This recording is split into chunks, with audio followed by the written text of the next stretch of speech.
Você está ouvindo Em Segundo Plano, conteúdo feito para ser ouvido, não assistido. Este episódio foi pensado para acompanhar seu foco, enquanto você estuda, trabalha ou reflete. Olá, hoje a gente vai encarar uma daquelas perguntas que acompanham a humanidade desde sempre. Afinal, o que é o amor? É um desafio em tanto, né? E para essa nossa conversa, o material que temos é fascinante. Não é um livro só, mas uma coleção de recortes, pensamentos e definições que vem de 400 anos de literatura, filosofia e até ciência. Pois é. Então a nossa missão aqui é tentar navegar por esse emaranhado de ideias que muitas vezes batem de frente, sabe? Com certeza. E os nomes são de peso. Vamos de Kurt Vonnegut, a C.S. Lewis, passando por Susan Sontag, Charles Bukowski, e tem até uma visão bem surpreendente do biólogo Richard Dawkins. É uma mistura e tanto. Ok, vamos dar uma mergulhada nisso. E a dificuldade já começa aí. Como definir uma coisa que é, por natureza, tão pessoal, tão subjetiva?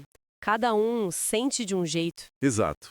Mas é justamente essa variedade de vozes, romancistas, poetas, filósofos mais cínicos, pensadores religiosos que torna a nossa análise tão rica, né? Não estamos atrás de uma resposta definitiva. Não, a ideia é outra. A ideia é observar os padrões, as contradições, os temas que surgem quando a gente coloca essa gente toda para conversar.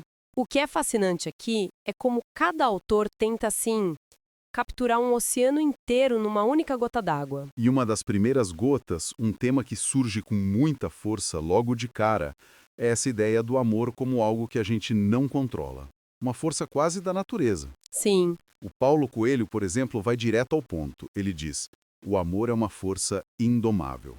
Quando tentamos controlá-lo, ele nos destrói. Quando tentamos aprisioná-lo, ele nos escraviza. É uma ideia bem radical. Totalmente. E não é nova. Quase 200 anos antes, o romancista francês Stendhal escreveu algo muito parecido em 1822. Para ele, o amor é como uma febre, que vem e vai independentemente da vontade. Uma febre. Isso. Ele até diz que não existe limite de idade para isso.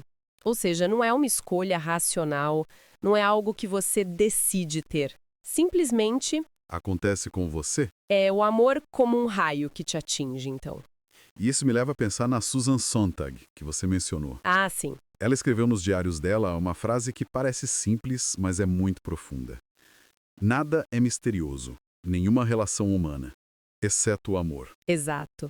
Se ele é essa força que a gente não controla, faz todo sentido que seja o grande mistério. Faz todo sentido. Na literatura, essa perspectiva é muito poderosa porque, de certa forma, ela nos absolve. Se o amor é uma força maior, incontrolável, a gente não é totalmente responsável pelas escolhas que faz em nome dele. Verdade. Adiciona um elemento de destino, de magia, mas isso levanta uma questão importante que fica martelando.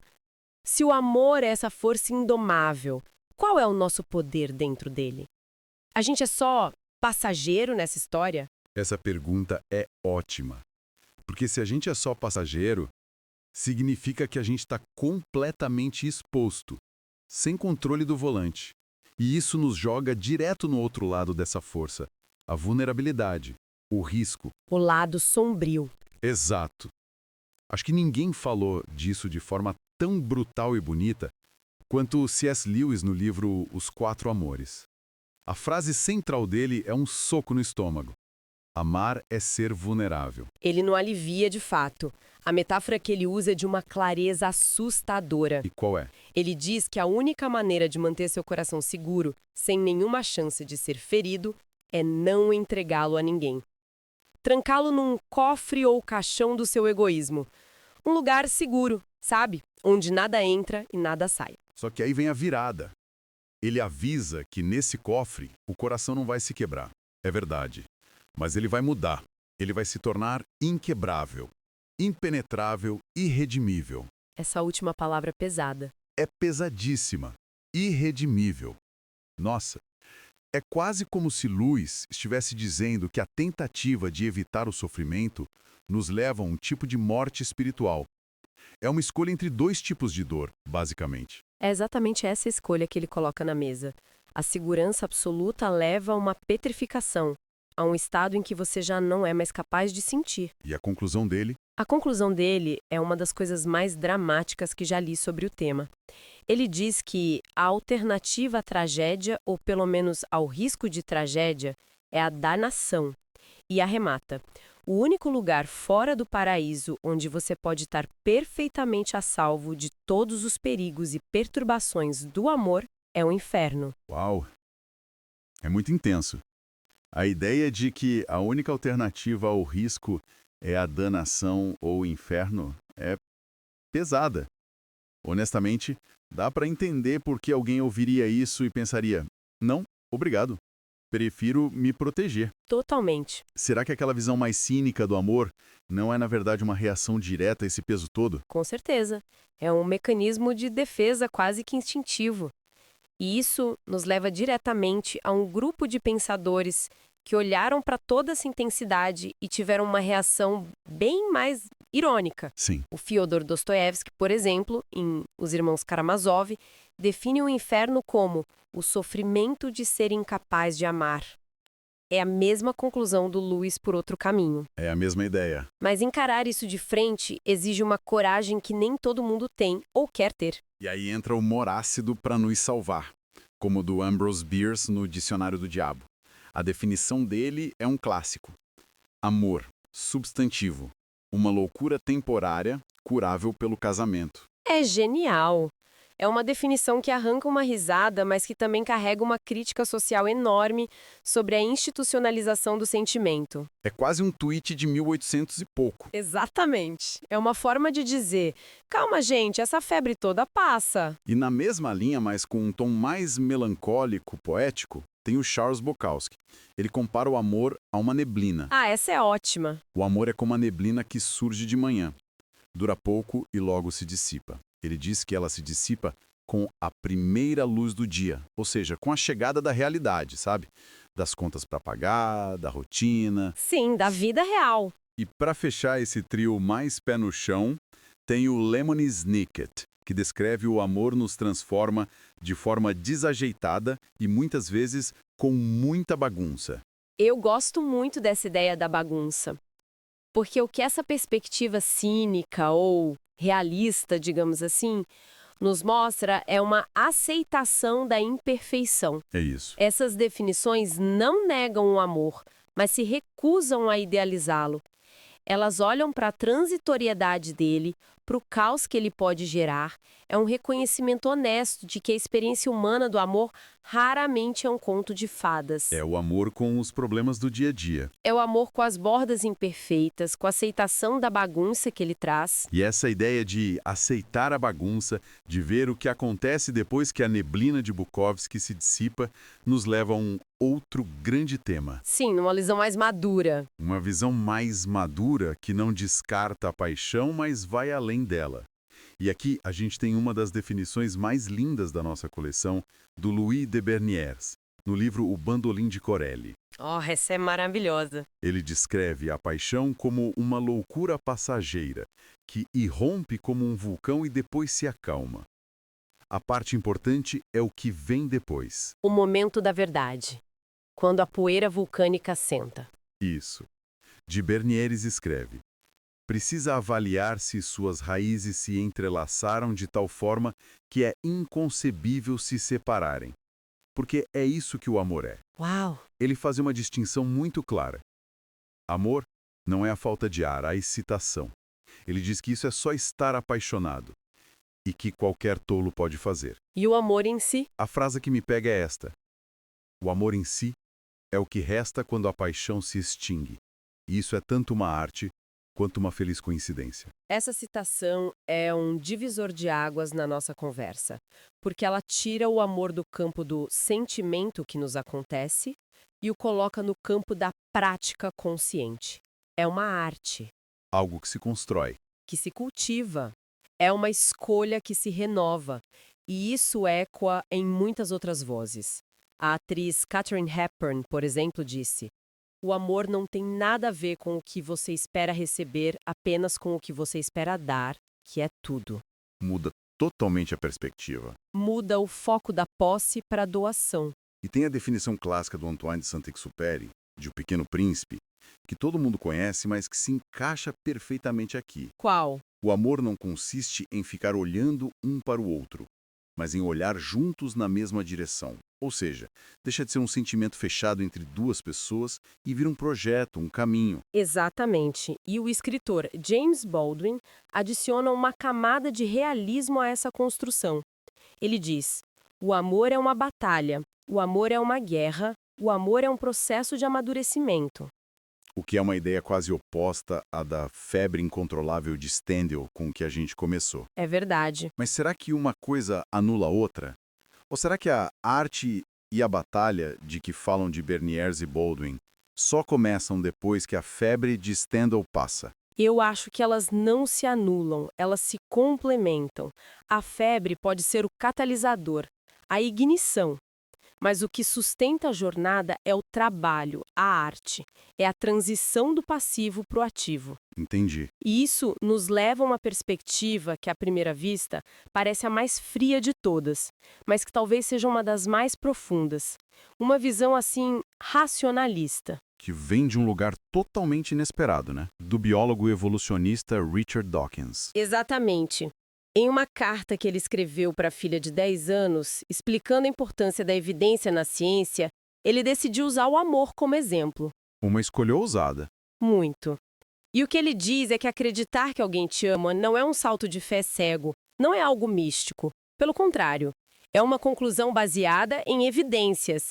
Evidências que você coleta no dia a dia. É quase um trabalho de um detetive do afeto. Ele escreve: ao longo do dia, você vê e ouve vários pequenos indícios, e todos eles se somam. E que indícios são esses? Ele lista coisas simples: olhares, tons ternos na voz, pequenos favores e gentilezas. Tudo isso são evidências reais. O que é brilhante nisso é como ele ancora o amor na realidade do comportamento diário. Não é uma força abstrata, é algo que se manifesta em ações concretas. Sim, E o mais fascinante é como essa visão, que parece tão científica e fria, se conecta com duas definições filosóficas muito potentes. A primeira é da Iris Murdoch. O amor é a constatação extremamente difícil de que algo além de si mesmo é real. espera um pouco.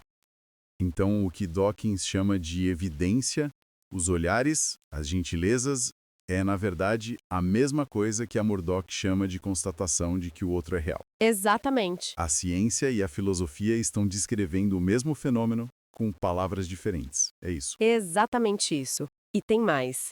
A Anaís Nin perguntou: o que é o amor, se não a aceitação do outro, seja ele quem for? Certo. As evidências de Dawkins são as manifestações práticas dessa aceitação. Os pequenos favores, o tom de voz, tudo isso é a prova de que você não só vê a outra pessoa como real, como a Murdoch diz, mas que você a aceita, como a Nin diz. Nossa. As pequenas ações se tornam a prova de um reconhecimento profundo do outro. Isso muda tudo. Une o científico ao filosófico, de um jeito que eu nunca tinha pensado. E me faz pensar em outras definições, talvez mais humildes, que se encaixam perfeitamente aqui. Como quais? Tipo a do Kurt Vonnegut, que escreveu de um jeito bem pragmático. Um dos propósitos da vida humana é amar quem estiver por perto para ser amado. Simples assim. É o amor que não precisa de um palco grandioso. Ele acontece na proximidade, no cotidiano. É a mesma lógica da Agatha Christie, que escreveu uma coisa que eu acho genial. O que ela disse? Ela disse: é só quando você vê as pessoas passando por situações ridículas que percebe o quanto as ama. Sim, é o amor na falha, na imperfeição, no momento constrangedor. Não é o amor pelo herói, mas pela pessoa real, com todas as suas esquisitices. Exatamente. E para fechar esse ciclo, tem uma visão do Haruki Murakami que explica um pouco daquela melancolia que às vezes o amor traz. Ele diz que quem se apaixona busca as partes que faltam em si mesmo. Por isso, quem está apaixonado sente tristeza ao pensar na pessoa amada. É a busca por se sentir completo. Exato. Ok, nós passamos por tantas visões aqui, desde a febre de Stendhal até as pequenas evidências de Dawkins. Eu fico pensando, como é possível que todas essas definições, que parecem se contradizer, possam coexistir? Eu acho que essa é a grande revelação que esse material nos traz. talvez a pergunta o que é o amor esteja mal formulada, porque essas definições não são mutuamente exclusivas. Elas são como fotografias de diferentes momentos de uma mesma jornada. Fases diferentes. Fases diferentes. A paixão vulcânica de Bernier, a neblina passageira de Bukowski, a construção lenta de evidências de Dawkins e a parceria silenciosa de Saint-Exupéry. Tudo isso pode ser parte da mesma história de amor. Então não existe uma resposta certa. Não existe uma resposta única. O que temos é um mosaico que reflete a complexidade da própria experiência humana. A beleza não está em encontrar a definição perfeita, mas em entender que o amor pode ser todas essas coisas. Foi uma jornada e tanto. A gente explorou o amor como essa febre que nos arrebata, como um risco existencial que nos torna vulneráveis, como uma loucura passageira. E também Como uma arte que se pratica, uma parceria que se constrói e algo que se baseia em evidências do dia a dia. E para encerrar, eu gostaria de deixar uma provocação. Quase todos esses autores, de Stendhal a Dawkins, tentam definir o amor como um substantivo, como uma coisa que se sente ou se tem. Certo. Mas e se o amor não for algo que se tem, mas algo que se faz? O que muda se a gente pensar em cada uma dessas definições, não como o que o amor é, mas como diferentes maneiras de amar? Muda a pergunta. Isso transforma a questão. Deixa de ser uma busca por uma definição e passa a ser uma exploração de uma prática contínua. Talvez o amor seja menos um mistério a ser resolvido e mais uma arte a ser praticada, todos os dias, ao longo da vida. Se em algum momento você pensou em alguém enquanto ouvia este episódio, talvez valha compartilhá-lo com essa pessoa. Obrigado por ouvir. Até o próximo episódio.